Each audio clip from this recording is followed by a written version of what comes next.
Hey everyone, today I'm going to tell you a super funny story about little Atokil. Are you ready? I call you the tiny dog. Oh my goodness, what a little pup. Wow, little tiny dog, do you want me to teach you what name your classmates will call you?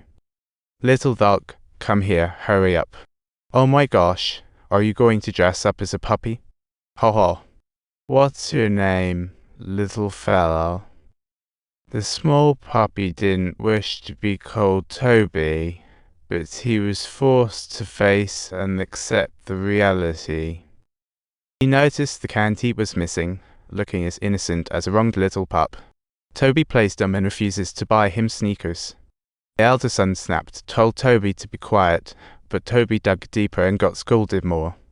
Spotting the still warm TV, Toby immediately accused him, thinking he was binge-watching every day. He shouted that he couldn't do a single thing right and insisted on extending his paper route. What a harsh punishment. The conflict exploded due to Caroline's frustration, and some compromises were unavoidable. Toby kept pressing his rebellion to protect his hard-earned life. That day, after his Boy Scouts training, he squatted down to tie his shoelaces. The little dog ran excitedly over, and it was Arthur's pet.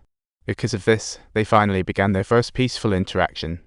Arthur confidently told Toby he knew Toby would like him because he was also a unique weirdo. In Arthur's eyes, weirdos didn't belong at Conkley. Their goal was to escape from this hopeless place. He wanted to see the world beyond. If he stayed at Conkley, his life would just become a monotonous routine of work and nighttime hunting. From that night on, Arthur and Toby became best pals, jamming on the piano to release emotions, but Toby didn't notice Arthur's changes. Seizing the moment, Arthur pulled a sneaky kiss on Toby. Toby thought he made a mistake, but eventually played it cool to avoid the awkwardness. When he got home, he spotted a little dog at the door. Dwight had gifted it to him, knowing he always wanted one. But Toby didn't want that type of dog. He dreamed of a purebred shepherd. Dwight insisted on giving him that one. What a bother. Upon seeing the murder case reported on the television, Toby began to hatch some cunning ideas to get rid of Dwight once and for all. He bumped into a kind soul who helped him get his car out of the ditch. He skipped school today due to being sick, but Dwight suddenly showed up. As soon as Dwight caught sight of him, he immediately started to chatter on and on incessantly, with such a tedious rant that it made one feel like sneaking away. He truly felt like ripping Toby's head off. I simply had enough of this tedious and an interesting conversation.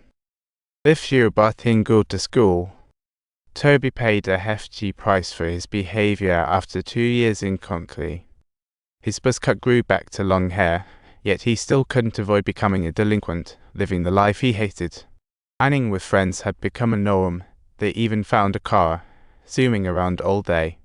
Chatting about crude topics, time slipped away meaninglessly. He planned to escape, but couldn't help but get dragged down with them.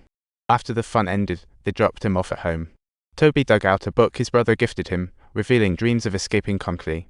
The book states that to enter Princeton, one must pass an academic test. Toby took it at Seattle High School, but Dwight said he had no chance.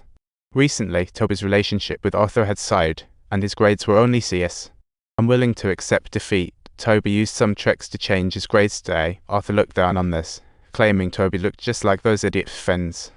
Arthur retracted his statement, saying Toby resembled Dwight.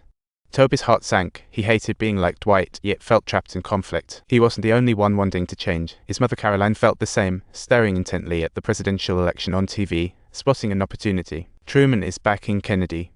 She immediately decided to hustle over to the campaign office and donate $25. She thought, maybe I can snag a job at Kennedy's office and escape this prison of a house. Just then, Dwight returned, and the moment mother and son locked eyes, they looked utterly exhausted like energy-sucking termites. There were only 4 people left at the dinner table. The older son and daughter had both graduated and left Conkley. Mother brought her new ideas to Dwight. She wanted to work at Kennedy's office, but Dwight didn't want her to be better than him. So they clashed fiercely. Facing his wife's opinion, Dwight didn't buy it and turned his anger on Toby. Subtitles. Upon seeing Toby hadn't capped the toothpaste correctly, White immediately flew into rage, leaving Toby feeling a burning anger surging within him. She arrived at the exam site. Her petite frame and silly hairstyle were simply hilarious, yet the questions left her rattled. Life wasn't getting any better despite all her efforts. White suppression made the future look so bleak. She tossed all the college applications into the trash, convinced she was helping Toby. Over e circumflex degrees AI pound sign a 3/4 o tilde micro of AI and a 3/4 o stroke a tilde I circumflex micro al hat check I ema hams tata leaf. I'm so scared. Is this really the food you made for me? Getting into college means filling out apps, but it's a challenge. They require a recommendation letter from her teachers, but she originally planned to fake it, and the issue is she also needs an official transcript. This was where her troubles began. She couldn't do this alone. An author had to help her out by getting the full transcript. She couldn't understand why the one leaving was Toby, not herself. Toby was conflicted. He wished he could.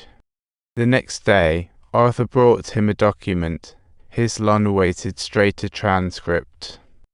As a friend, she didn't really want Toby to leave, but as a friend, she also hoped he would. It's a tangled web of emotions. Don't forget to subscribe, as I'll be updating with more funny stories.